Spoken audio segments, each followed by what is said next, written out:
So unless you've been living under a rock or just not heard from the game in a while, yes, Apex Legends is slowly dying and players who are opting out of playing are leaving for good. So today I thought I would explain why and what they could do, as well as chat about the state of the game in today's video.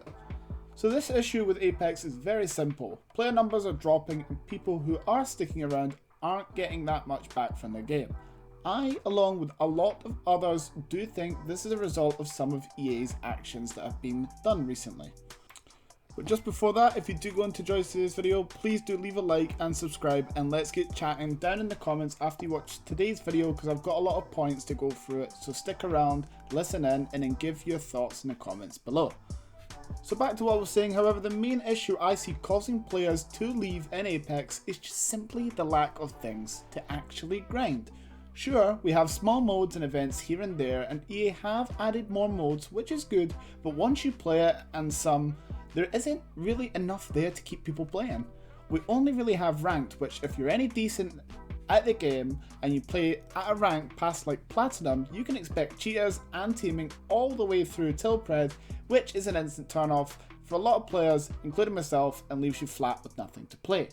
If we compare a game like Apex to a competitor like Fortnite, a lot of players do choose to stay in that game for the rewards that you can get, such as the cash cups or the casual modes through the creative program as well.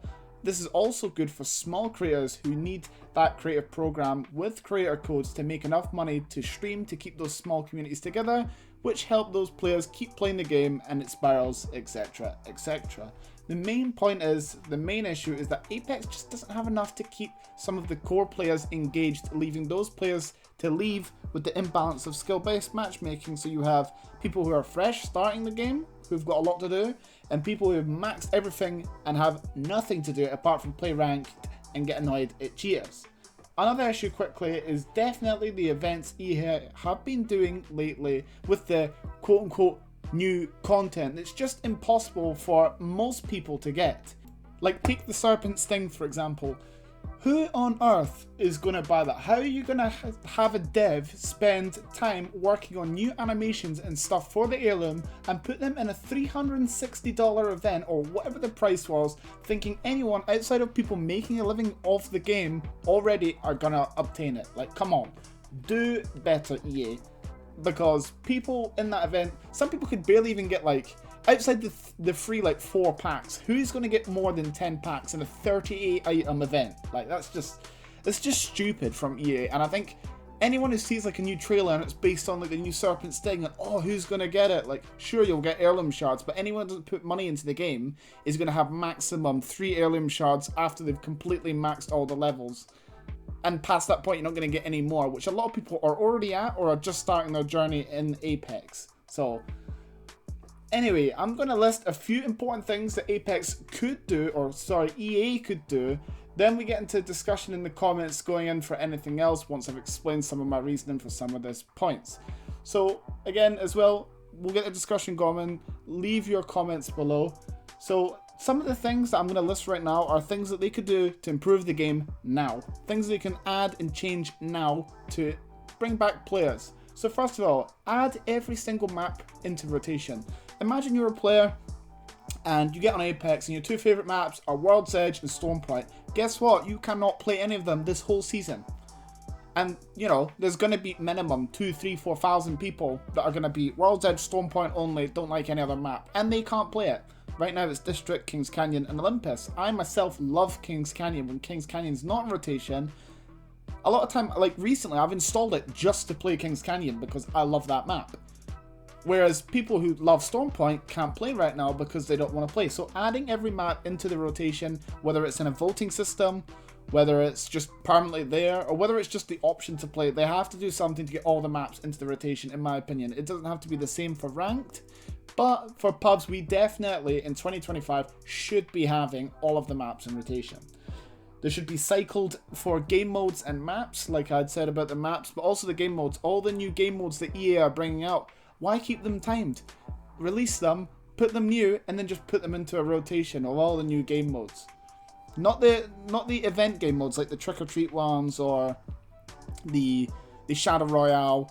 any new event for any timed event should also go into playlist when that event is out. So like say at Christmas time, there should be like, you know, Christmas themed like BR, and then also the winter snow train mode, and just put them in a playlist so that we've got all the options for all of the modes at any given point. I think this is an absolute must for EA, because it just means people who like certain modes don't get to just miss out because EA decided to choose what comes into the game.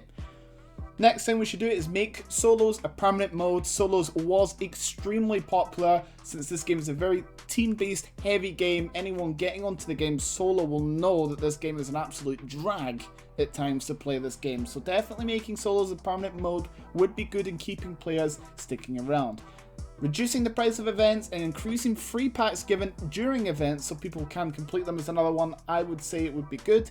Bring back a revamped version of arenas, even if it's just the non-ranked mode. I think, again, another, you know, pocket of people who played arenas, who enjoyed arenas, you know, might want to just use it for practice. They might want to use it for leveling up because they might not like the BR experience. And I know there's a lot of other options in the game that aren't necessarily BR, but again, if you've got the game mode there and it's there, fix it, do what you need to do, and put it back in the game. Why not? The more options, the more chance there's for people to play. So yes, they might be slower, longer game queues, but in addition to that, you'll also bring players back who likes, you know, the other maps that are not in the rotation, the other modes who are not necessarily there, or arenas. I just think all the modes that they work on is just wasted dev time if they're just going to sit out of rotation for like half the year.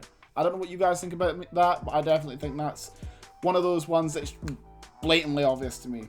The next thing is allow players to do more with their legend tokens, like trading them in for crafting materials. If you are anywhere past level 80, I want to say in the game, you will start accumulating legend tokens, and you can use them to obviously buy recolored skins, which are great, but they're not new versions of the skins, they're just simply cycled skins. Now, someone like me, I'm sat on hundreds of thousands of them, and they're just sitting there. So me leveling up, or if you're at the max rank, like Prestige 3, level 500, what the hell are you supposed to do with them? I've got no clue. I really think there should be a trading system where you could trade in your materials, whether it's legend tokens or crafting materials. Well, we kind of have the crafting materials. You can purchase skins from events, but definitely legend tokens, being able to trade them for crafting materials so that people could buy more things from the events. You know, so if I could trade in, I don't know, 10,000 legend tokens for 100 crafting materials, or 10 crafting materials, something, then the 300,000 I'm setting, I can put in crafting materials, buy new skins, and, you know, give me a reason to sit there and play and try out new skins in the game, so I don't feel like I'm bloody missing out. That's just a small list. There's definitely a lot more that we could go into, but I'll let that kind of rinse out into the comments, and you guys can let me know your ideas on what you think they could do now to help and fix Apex Legends. I'm going to end off by saying the game is dying and has been its worst month in a long time on Steam. I don't know how to get the numbers for console, but let me know in the comments, are you still playing? Are you someone who was playing and is now quit, and if so, why?